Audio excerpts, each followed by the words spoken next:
Yeah. We've got guys like Michael Saylor and now even Donald Trump and RFK Jr. in America promising crypto people and Bitcoiners that they're going to pump their bags. Crazy. Vote for me and I'll pump your bags. It sounds like a centralized system. Guess what? Your feelings don't matter. Cool. Okay. So here we are, Kage. Yeah, ready to kick off the show? Almost there. Are you ready for the next episode of the Centbee Show? I am. All right, let's put it there. Let's do this. Hello, everybody. Welcome to the Centbee Show. I'm your host, Lorien Gamaroff, and this cool cat next to me over here is the Kage Ntshingila. Kage, welcome to the show. What's up, Miss G? How are you doing? I'm good, man. I'm not wearing a cap today. I know, I like it. I almost feel like I need to contrast that with a little bit of a chrome dome. What do you call it? A shiny dome. You know what they say? Grass doesn't grow on a busy road, yo. Yeah. No, it's great to be back in the studio. This show is about the real Bitcoin. So for those of you who are interested in understanding Satoshi Nakamoto's Bitcoin, Straight up. not the other Bitcoins that are out there, a lot of people don't realize there are multiple versions of Bitcoin. Yeah. And there's BTC, of course, which everybody is trading on exchanges and hoping to go to the moon, and they've got those laser beams in their eyes blinding them from the realness of crypto and Bitcoin. Yeah.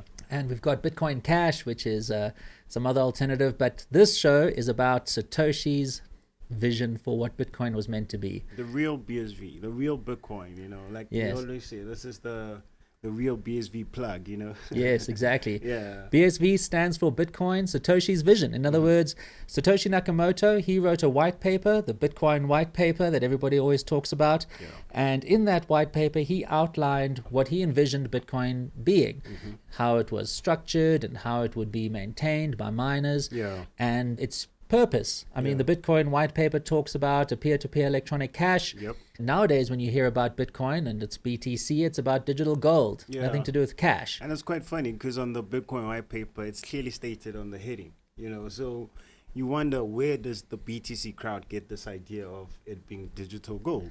Well, that's a story that we are trying to tell. This is the whole Yeah. purpose of our show is to explain why are we here today where we have multiple versions of Bitcoin. Yeah. We've got Bitcoin ETFs. We've got guys like Michael Saylor and now even Donald Trump and RFK Jr. in America promising crypto people and Bitcoiners that they're going to pump their bags. Crazy. Vote for me and I'll pump your bags. That's kind of what's going on. It sounds so similar, like, to every message they've been putting out there, because it's all about promises, you know, and then the price will get to a point. Buy this because it will reach a certain level, you know, and we all know it's just speculation. It is. It's got nothing to do with value. Yeah. It's all about price. Yeah. And this is the thing about Bitcoin these days. You won't find people who are interested in Bitcoin because it can enable new business models or democratize finance, make it possible for the man in the street to be able to use digital payments cheaply, cross-border, give them abilities to earn income from overseas, allow people to monetize content on the internet without having to rely on advertising. None of that. Sounds like a beautiful world, man. Satoshi's world was a beautiful world, Yeah. but that world has been corrupted by crypto Yeah. and cryptards, I'm sorry to say, you know, because they have this retarded vision of being able to create a digital asset that has no fundamental value, but suddenly becomes the Bitcoin standard for the world. Yeah. And Ms. G, that's why, like, on our third part of the Bitcoin bad takes, you know, we get the opportunity to clarify all of those, that these bad takes don't specifically talk to the BSV or the real Bitcoin that we talk about. So I think it's quite important for us to actually flesh out, you know, all those bad takes. Yes, that's what we're in at the moment. I think this Yeah. is the last episode we'll have of the Yeah. Bitcoin bad takes. If you haven't seen Bitcoin bad takes 1 and 2, check them out. We'll put their links in the description. Yes, yeah. And in those 2 episodes and this one, our final episode, we talk about the typical bad takes that we hear people have about Bitcoin. Yeah. Now, when I say a bad take, it means a misconception or a false understanding of what Bitcoin is meant to be. Yeah.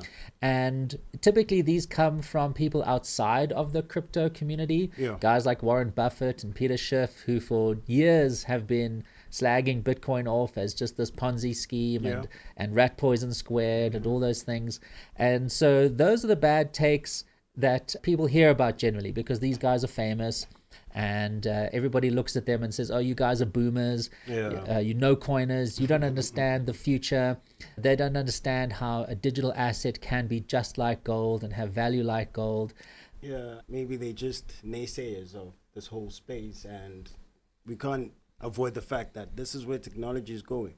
But I'm sure there's quite, factual points to what they are saying. That's the whole thing. Yeah. Now, as you said earlier, is that we have to differentiate between the different versions of Bitcoin. Because one of those bad takes, for example, Bitcoin is just used by criminals. Yeah.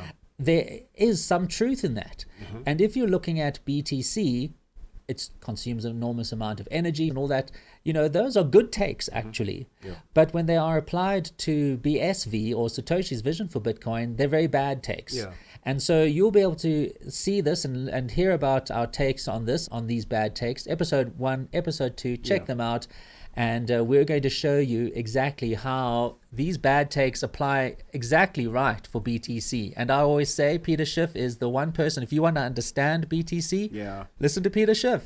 I have to link to a video of his at some point because he's a legend. We're even going to put up a quote of his because I think it speaks so much to the whole space, Yes, we want to say that we love Peter Schiff and we agree with everything Peter Schiff has to say about Bitcoin BTC.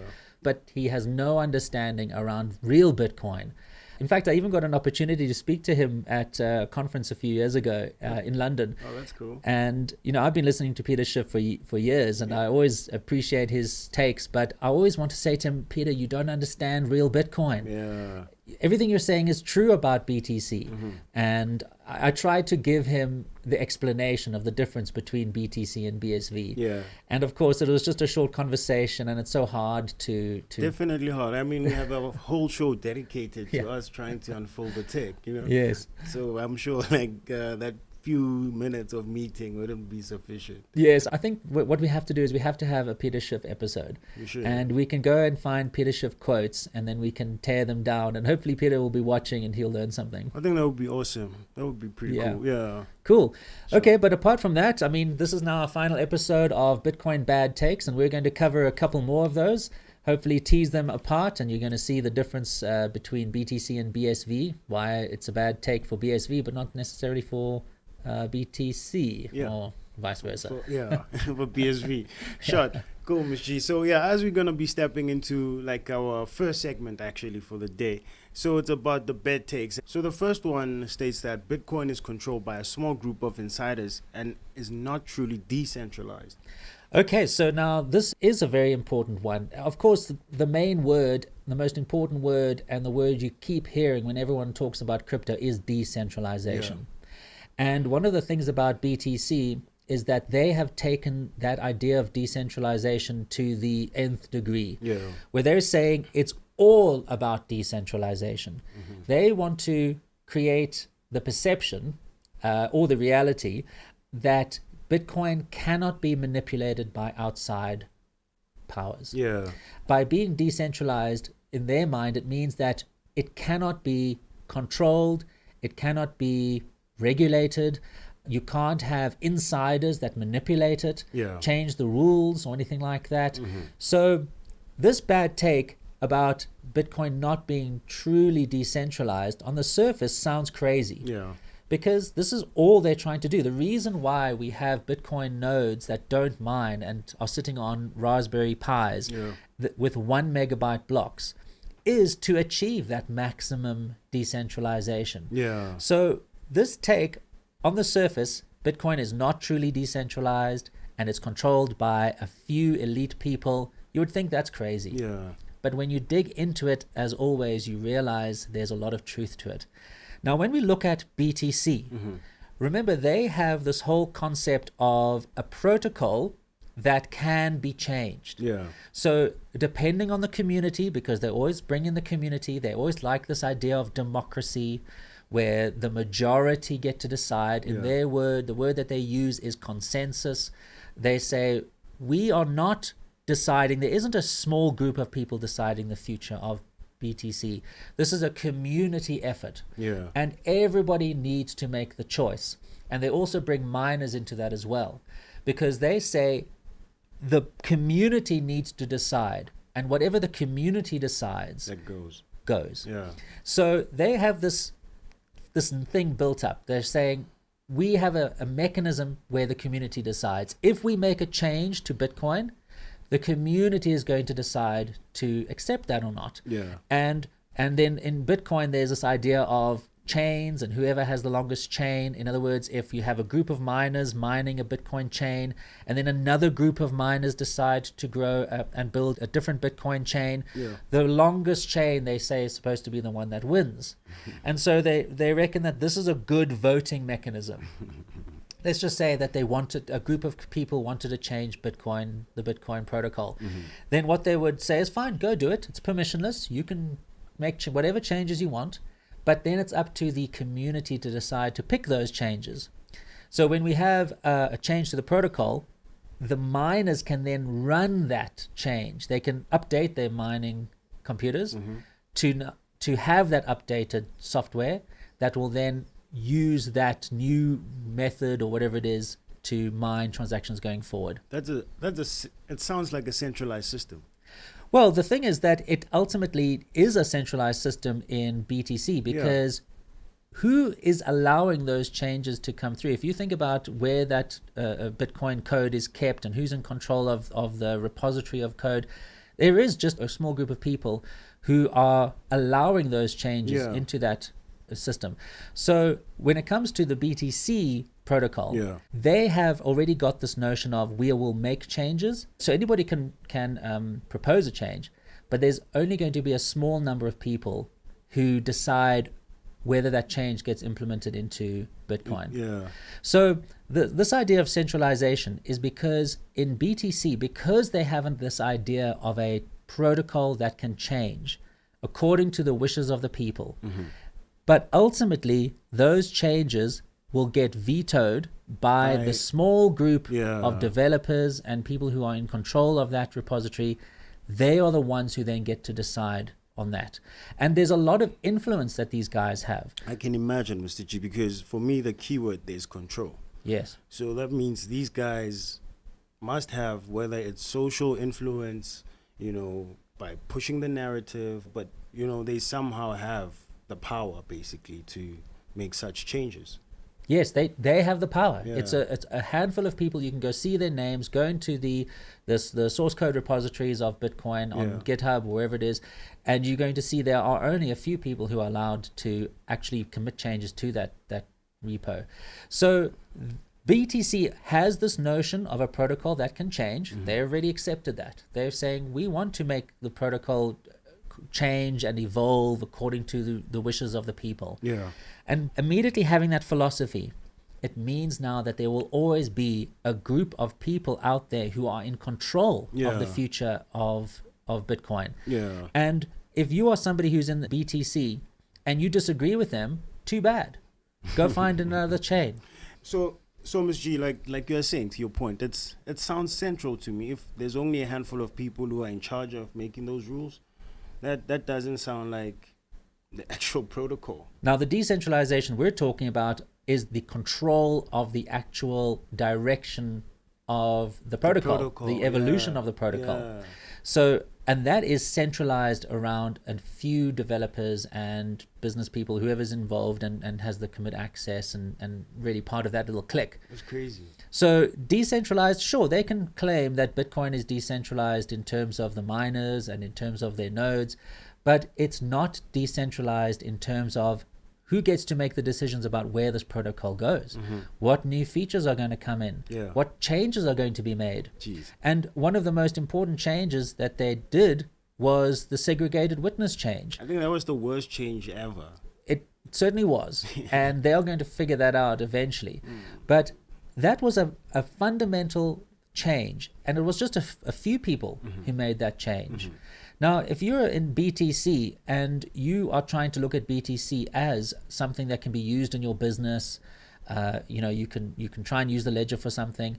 You want to make sure that it's regulatory compliant. Definitely. And if your transactions don't have signatures attached, well, guess what? Immediately those are illegal. And so if you are in BTC and you weren't happy with the segregated witness change because you had a business and you wanted to use Bitcoin for whatever reason, guess what? Your feelings don't matter. That doesn't make sense. So I've built a business here. I've invested all the equipment into this, and then all of a sudden the protocol changes. That's right. That's it. And so this is now what people are saying when they say, hang on, Bitcoin is centralized. Yeah. BTC is a system that has the ability to change according to the whims of a small number of people. Now, when you talk about protocol, you're not talking about a technology that can evolve and change. You're talking about a foundation. And BTC have said, we're not going to be a foundation anymore. We want to be a software project.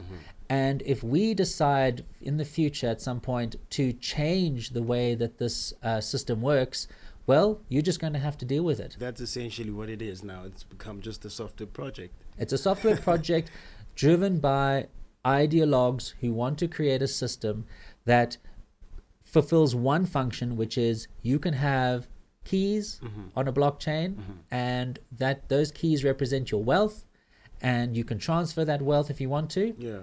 And that's it. They don't want a system that a business can then incorporate into their operations, or something that can be leveraged to offer stable coins or NFTs or anything like that. Because when you are offering those products on top of the blockchain and that protocol changes, the products change and they break, things go wrong. Yeah. They don't care. They don't want that. They just believe so strongly in this idea of digital gold that it doesn't matter what you do to this protocol. Jeez. As long as somebody has the ability to own a Bitcoin and to be able to transfer that Bitcoin. That's it. If the technology changes completely, if the protocol is like this one day and it's something else the other day, it makes no difference. Because for them, the only use case is being able to own a digital item, which in their mind they believe has value like gold. Yeah, that's crazy. That's crazy. I mean, with all the lack of, intrinsic value in it, the lack of utility, like, how do we even look at it in that aspect? It doesn't make sense. Yes, if you can't use it. But now that's why they don't care about protocol. Yeah. They don't care about the rules around how this system works, because they have no intention, at least BTC, the community around BTC, have no intention that BTC is ever going to be used in a commercial way, in a business, by government. They're saying we don't want those people. They don't want businesses, because a business can be shut down by a government. Yeah. They don't want the protocol commercialized. They don't want governments to use it. They don't want it to be a useful thing. No, Mr. G, I think with that being said, it's quite clear that, BTC is only running with the ticker symbol more than anything, because the tech is not there. Like, it's non-existent. When it comes to BTC nowadays, nobody cares one bit about the technology, about the protocol. Excuse the pun. If they want, remember, they are cheering on this idea of ETFs. And what is an ETF? You're not using Bitcoin in an ETF. As you say, it's just a symbol. We've got 10 BTCs. What are they? Doesn't matter. It's 10. And it's BTC and it's an ETF. But we can easily equate it to a rock, Mus. Well, at least a rock is a thing you can use. You can actually throw it. Put your weight on your papers, or yeah. stop a door from swinging, or or even collect a couple of you and build a house. Exactly. I mean, at least a rock has something. But what are you going to do with your BTC? That's so true. You're going to flip it. You're going to wait for those fools to buy it at a higher value than you bought it. Yeah. So BTC is absolutely centralized, because only a few people are able to change the protocol and decide the future and the fate of anybody using BTC. Disregard the decentralized network. If it's centralized at its protocol level, if people can decide, and a few people can decide the future of this thing, it is centralized. So that's crazy, Musich. It's quite scary, because how do you even as a consumer trust a platform like that? I mean, the chief coder can easily just, write code that deposits all the coins into his wallet or something. I don't know. Well, if they can rip signatures out of this thing, they can do whatever. So do you want to invest in something that can change tomorrow? You have no control. You don't know what these developers are going to do in a month's time? Are they going to suddenly decide, hang on, we don't like the 21 million limit? Yeah. I mean, there are some very influential Bitcoiners out there saying this 21 million is, we shouldn't have it. It should grow like Ethereum. Yeah. There should be a steady inflation. What happens if now they get a consensus and they decide that that's what they want to do? Guess what? That cap gets removed. They've already shown that they can do something radical to the protocol by making transactions illegitimate by removing those signatures and removing the traceability of those transactions. Who knows what they can do next? Geez, that's crazy, because for me it also becomes also like an anarchy approach towards regulation. You know, it's like we are not considering all these aspects of, you know, rule of law. Yes. It's us just doing what we feel like. A law unto themselves. You know what I'm saying? And that's not realistic, especially if we're going to be talking business. You know, there's rules, there's ways, like players need to play. Yep, exactly. Now, in contrast, the Bitcoin Satoshi Vision protocol, the BSV protocol, go and look at the Bitcoin Association. They've got a whole role dedicated to ensuring the protocol does not change. We've mentioned before Conor Murray from the BSV Association. He is the steward of the protocol. In other words, his whole job is to make sure that the protocol remains fixed, to give confidence to companies like Centbee that, don't worry guys, you want to go and build a payment app with Bitcoin, you can have our assurance that there's going to be no changes to this protocol. If you develop something using this protocol, it's going to be like that till the end of time. See, now that sounds like a healthy environment for any entrepreneur, you know, because even if you're starting small, you can easily grow based on the honesty of the technology itself. Like, there's true value in that, you know? Yes, exactly. And that is why Bitcoin, Satoshi's Bitcoin, is not centralized, because nobody can change the protocol. No matter how influential you are, no matter who you are, you can't change this protocol. There is no one in power. It's set in stone. It's set in stone. Satoshi said it himself. And the reason why he said that is because he wanted to remove power from a few elite people who can make decisions that are not in the best interests of everybody else. And those are his words, like, remove the power. Remove the power. When you can't change the protocol, you have no power. Because that's essentially like the ultimate power. If you can change the foundation, you literally control whatever comes on top of it, whether it's surviving or crumbling. Yes, exactly. So it's a bad take that Bitcoin is centralized if you're talking about Satoshi Nakamoto's Bitcoin, but it's a really good take if you're talking about BTC and BCH, because Bitcoin Cash, those guys are also changing the protocol. At this stage, if you want a Bitcoin that you believe is going to be here for the end of time, and any transactions you create are going to be the same transactions till the end of time. If you're building a business and you're writing software and you're using Bitcoin, you won't have to change your software in the future because now the protocol's got some different thing in it. Can't say that about BTC, but BSV, set in stone. Satoshi Nakamoto's white paper is as true today for Bitcoin SV as it was when he wrote that. It's not the same for BTC. I mean, it's also in the name, Satoshi's vision. That's right.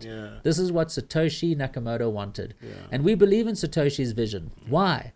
Because he was aiming to reduce the costs of transactions. He wanted a regulatory compliance system that was maintained by honesty through mining and proof of work. And so that's the vision we believe in, because as businessmen ourselves, you know, we're working in a business. We are dealing with regulators all the time. We're dealing with customers. We're writing software. And for us, the only thing that works is Satoshi Nakamoto's Bitcoin. It's the only thing we trust. That's the only proof there is, Mr. G. I mean, Terranode. I mean, if you go to the Bitcoin Association.org, if you check out the companies that are there, there's quite plenty. Like we were saying, this is a foundation where people can build on top of, and there's proof. So yeah, Mr. G, our second one states that Bitcoin transactions are anonymous and completely untraceable. And there's also like points that also relate to this that I'd just like to highlight. And our first one says Bitcoin is just a tool for tax evasion and avoiding financial regulations. And then the third one states Bitcoin will be banned by governments, making it worthless. Yes. Yeah. So all those 3 points go together well, because it talks about anonymity, untraceability, tax evasion, tax evading if you're anonymous and nobody can see your transactions. And then governments, because of that, they're going to want to shut down Bitcoin. Yeah. So this is a very good take, because this is what people thought of Bitcoin in the early days. Yeah. In the early days, people thought it was this anonymous currency. And that's why when Silk Road came along back in 2010 or 2011, it was quite a shock, because people thought, wow, you know, finally now there is money out there that we can't stop, that's completely anonymous, untraceable, and how are we ever going to now stop these criminals and money launderers and drug dealers? They're just going to take over. And there was a lot of fear because of this misunderstanding around Bitcoin. There was, because I mean, this was fairly new, you know. All of a sudden there's a way of transacting money that can't be detected. That now creates a very uncomfortable space, because now you start questioning, what are people starting to, you know, buy, you know, under the radar?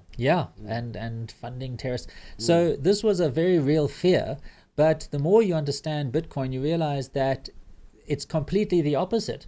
Bitcoin was built to be able to trace every single payment and to be able to eliminate fraud and to expose this type of activity. If we're talking tax evasion, you know, like, how does that work? Because if you're going to be using platforms like exchanges and all of that, there's laws and rules that need to be followed, whether it's you being KYC'd, you know, the company understanding who they're dealing with and all of that. Yes. Yeah. And that comes down to the idea of licensing and regulation. At the moment, most exchanges aren't even regulated. They aren't doing sufficient KYC, and I mean, look at Binance. They're always in trouble because they're allowing anybody on the platform and stuff. And so the situation that we have now is that even though when people want to be able to use their Bitcoin, generally what they do is they go and sell it on an exchange. Now that becomes the touch point for regulatory oversight, because you can't just go and sell your BTC for local currency without registering on an exchange. Now, as governments come around to this idea of crypto and Bitcoin exchanges and things, and they start creating these licensing regimes like they have in South Africa and a few other places in the world, it means that for businesses to operate, they're going to need to comply with the rules and regulations. And so when people want to exchange currencies, cryptocurrencies, and they want to withdraw them from exchanges, you're going to need to submit KYC information.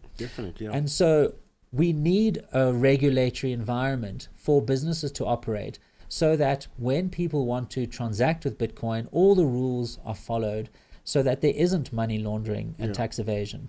Now, one of the very important things around Bitcoin, the way it was created, was that it was a traceable ledger. The idea of having signatures on a transaction is that you can now trace back all the way through history the provenance of money. And also, what I appreciate with that about the technology is that it was also trying to solve, you know, like the actual problem we have regarding cash. Cash moves untraced. So at least if we have a way of moving money and we can trace it, that's a good thing. Now that BTC removes the signatures, they like literally trying to digitize cash in a sense that, you know, the way they move it, it's untraceable, you can't detect it. But that's not how the system was meant to be. The traceability is about you being able to know where the money comes from, essentially. That is exactly what it is. That's what Satoshi wanted. He wanted a system that didn't hide away from laws and government and didn't skirt around regulations. It fulfilled all the obligations around payments and transactions, being transparent, being traceable, being pseudonymous. In other words, being able to see the information and then link that information to identities. So this whole idea of Bitcoin being untraceable, that's completely the opposite. Bitcoin was built for traceability. I mean, that's its most...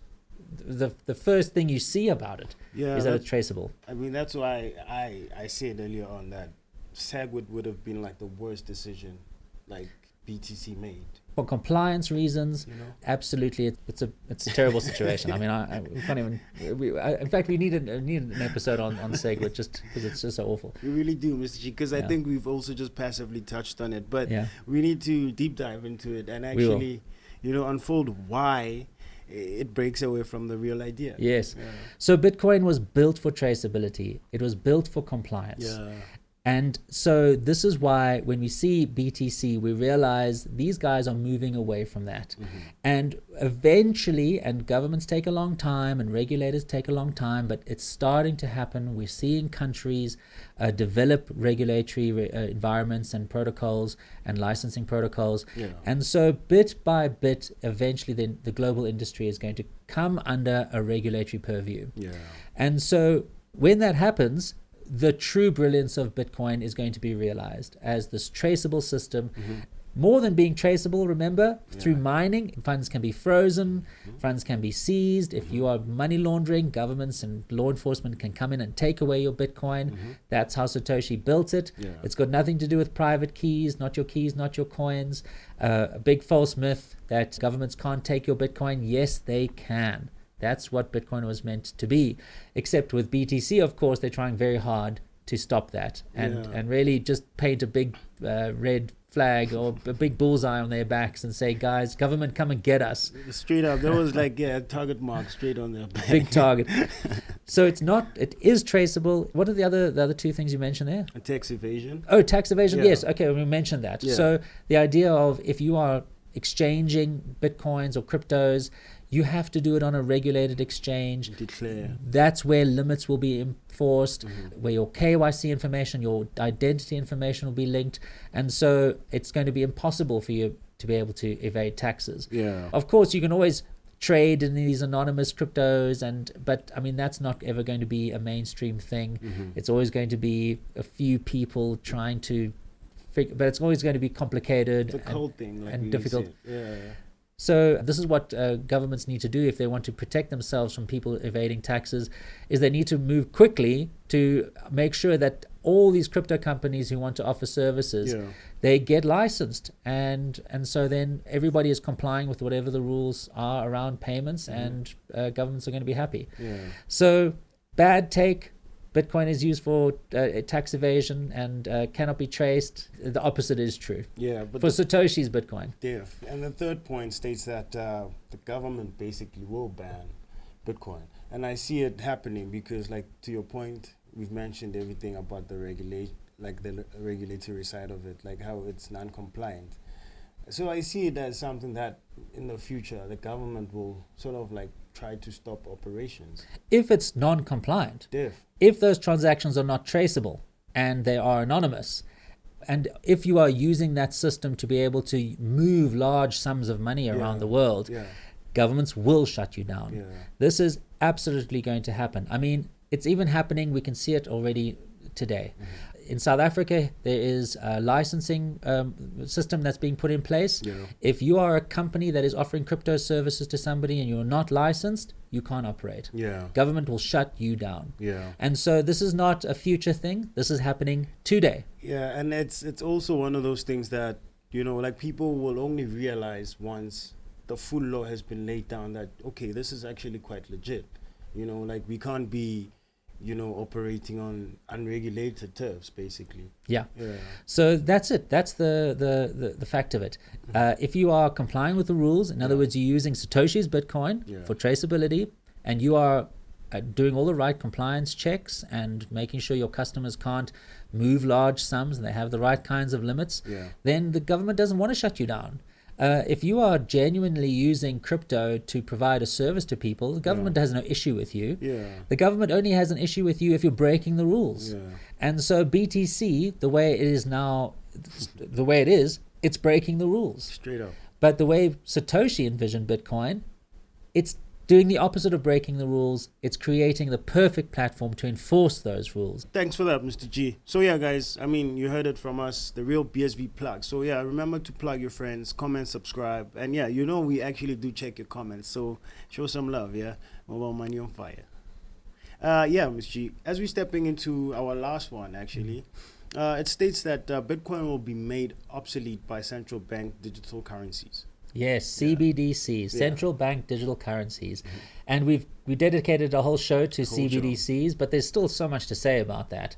And one of the things that people think about when they look at these CBDCs is, well, then we don't need Bitcoin, right? Yeah. If we've got a low-cost digital cash system, then what's the point of Bitcoin? I like how this whole topic of CBDCs actually starts the actual conversation about this tech, like how this tech should be working, basically. Yeah.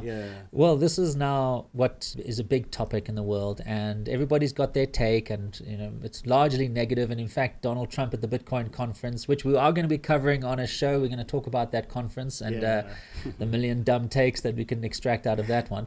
So even Donald Trump at the Bitcoin conference said that if you vote for him, there won't be any CBDCs. So he was promising everybody to protect us from CBDCs, and then even on top of that, he said that he's going to start buying Bitcoin and pumping everybody's bags. Pumpermentals. Buying some votes on the crypto side there, him and RFK. But yes, we're definitely going to cover those guys and more in our next episode. We'll talk about the conference. I think that's already exciting. Yes, I'm looking forward to that one. A wealth of material at that conference. So this whole idea of CBDCs taking away Bitcoin's shine. Again, this is a misunderstanding around what Bitcoin is meant to be. Of course, the token, because it's a ledger and the token can be used as cash, it'll always be a very useful, low-cost version of cash. But at the end of the day, there are still going to be government currencies. As long as there are governments, there are going to be government currencies, local currencies. There are going to be dollars, there's going to be yen, all that sort of thing. And so this idea of a CBDC, it just seems that the world is heading in this direction. I'm not a fan, but who knows what's going to happen. But now, if we do have a CBDC, does that mean Bitcoin becomes irrelevant? Well, again, we have to talk about which Bitcoin. We have to distinguish. BTC, it's not even playing in the currency game, so we can ignore BTC. But what about BSV? If there are CBDCs, do we need BSV? Well, I'm going to say yes, because how are those CBDCs going to be run? What system is going to be used to issue those CBDCs? And the way I see it, there is one global protocol for transactions, low cost, secure, immutable, decentralized, and that's the Bitcoin SV protocol. And so if CBDCs ever materialize, and of course there are many experiments around the world, and some of them are failing and some of them are still around, but at the end of the day, the optimum way to run that CBDC is going to be on the Bitcoin SV ledger. That's what Bitcoin is there for. It's a ledger.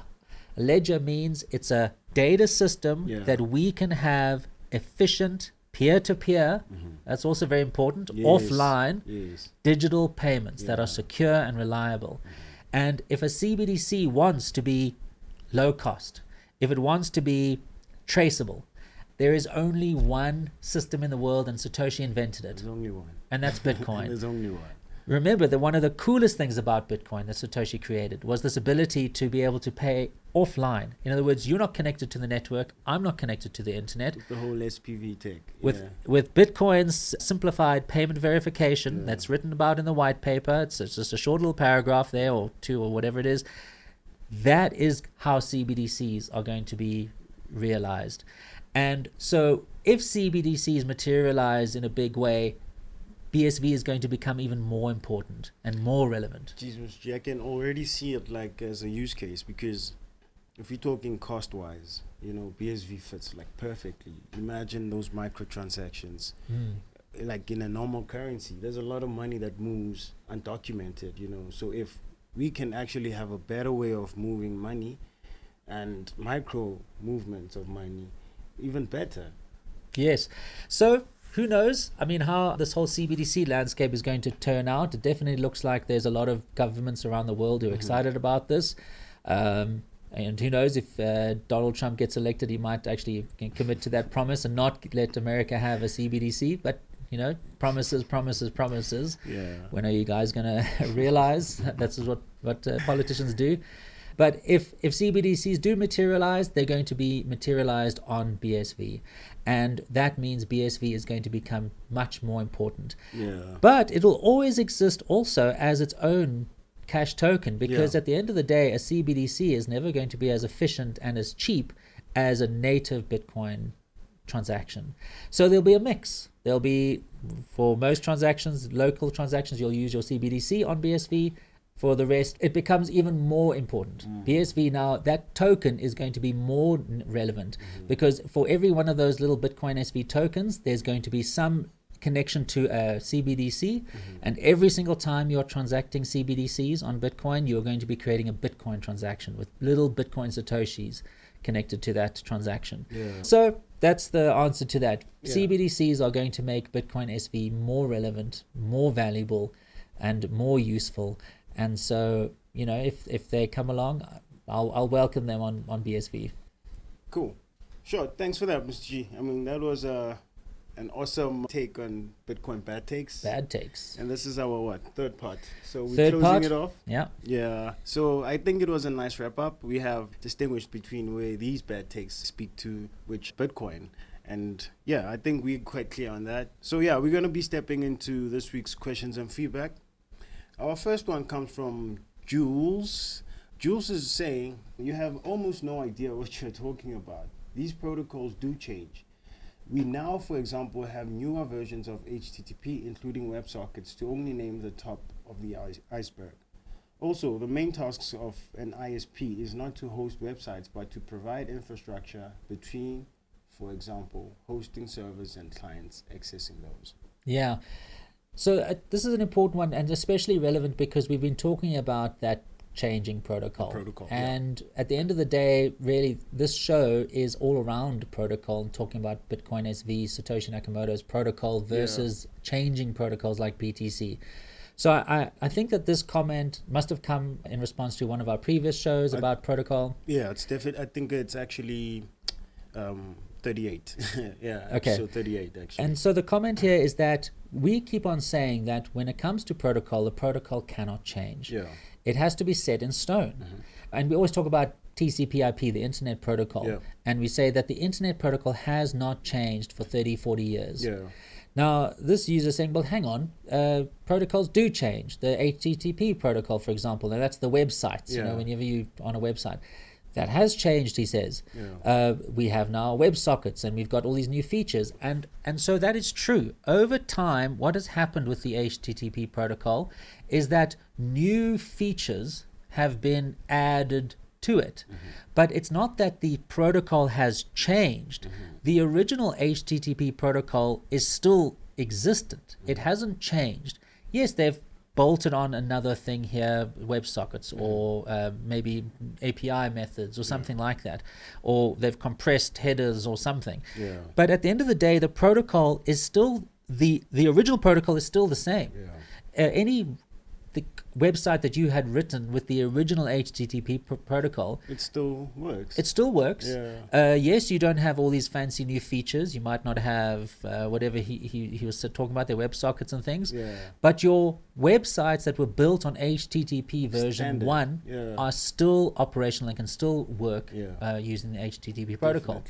So when we talk about change, we are saying change fundamentally, changing from one thing into another. BTC changed the protocol because before segregated witness, coin was defined as a chain of digital signatures. And so what has happened now with BTC is that is no longer the case. And so if you had written software that depended on a chain of digital signatures to be able to use Bitcoin BTC, your software has to change completely because the rule is different. HTTP, the rule is still the same. Yes, you've got new features, you've got additions, you've got stuff that has come along and has been bolted on, other layers, whatever. But at the end of the day, the protocol remained the same. BTC is not the case. BTC hasn't said, we are now going to bring in some new ideas, new features, and keep the protocol the same. Protocol is fundamentally different. Replaced by fee. That was another very important change. It's fundamentally different.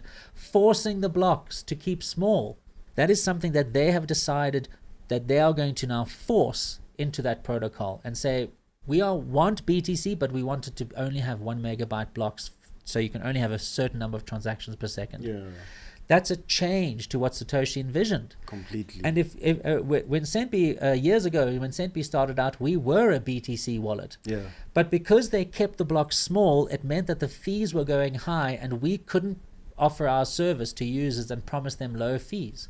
Because now it could be that they make a Bitcoin BTC transaction and they have to pay $5 a fee. Yeah. So by changing the idea of what Bitcoin should be, it meant that the businesses that were leveraging BTC had to change.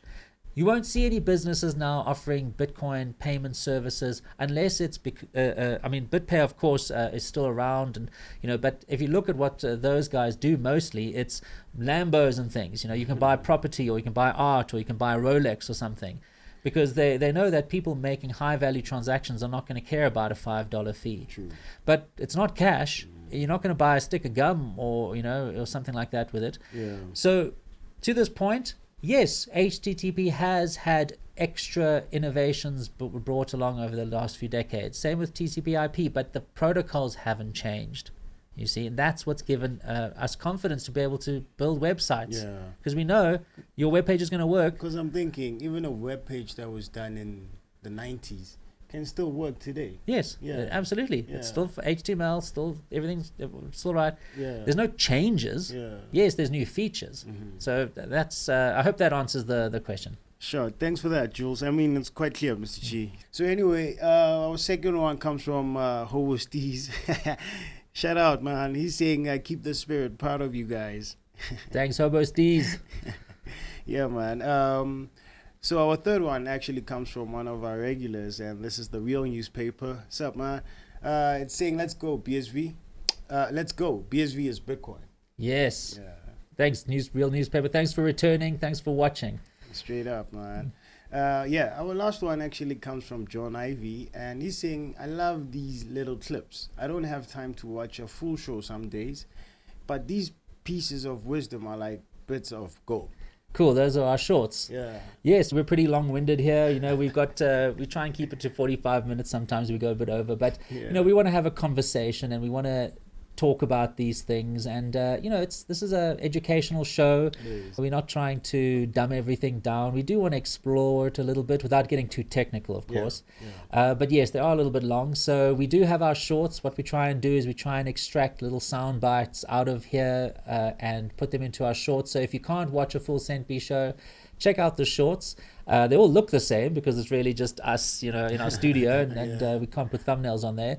But you'll see that the topics that we cover, every now and again, we extract what we think of as a pearl of wisdom, at least from our perspective, and we put it out there. So if you can't watch Centbee, check out the shorts, and you'll be able to digest these points in a little bit of an easier way. Yeah, and also, Mr. G, I mean, we also, like I also keep saying, we have an open door policy, so we are open to people's comments, feedback. Yes. If you guys think we have maybe something twisted, I mean, hit us up, correct us, or maybe let's share, your opinion and hear what others have to say. Absolutely, yeah. So we like addressing it. That protocol question was a brilliant question. Thank you for asking that question.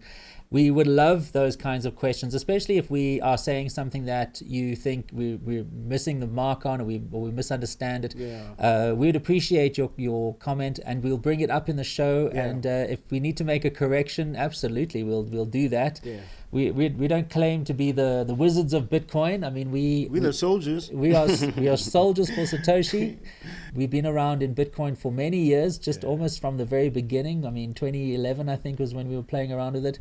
And we were stuck on this idea, and we were sold on this idea of a peer-to-peer electronic cash system. Yeah. We thought that was, still think that is a brilliant use case for Bitcoin. Transactions are so expensive, digital payments, especially across the African continent, but then of course around the world, remitting money. The global issue.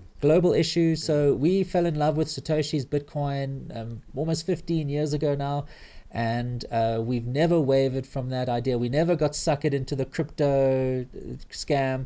Even though it's been like, a vacuum trying to suck us in. Yeah. We try to, at least rigidly hold on to the true Yes. little protocol. Yes, exactly. We don't want people to forget about Satoshi's vision, because it was a very beautiful vision that can really change so many people's lives. Yeah.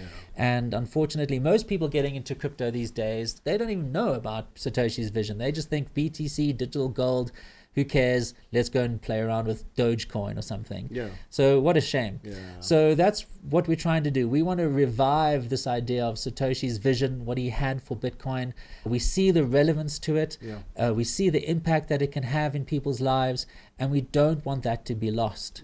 Yeah. And so that is our mission here. And we want to be, as you said, the soldiers for Satoshi. Straight up. You guys should check out the Centbee wallet on the stores. Right. Experience the power of BSV through Centbee, man, because this is the future of spending. So if you don't have a digital wallet, check out Centbee, yo. Yes, what it is, it's a mobile money wallet. Yeah. And if you've used apps like M-Pesa or Airtel Momo or Gcash or WeChat, Yeah. you know, that's what we are creating. It's just an alternative, but with more social elements, something that's a little bit more modern. More cheaper. And of course, using BSV means transactions are crazy cheap around the world. Around the world. We've bundled a whole lot of services, and we're going to be bundling in a whole lot more in the next few weeks. That's exciting. Global brands, global retailers, Yeah. east to west, from Brazil to Japan. Yo, all the way to South Africa, Mr. G, Yes, you know? it's north and south.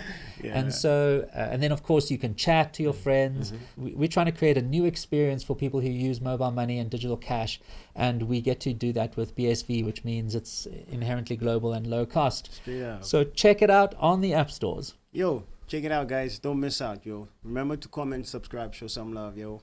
Mobile money on fire.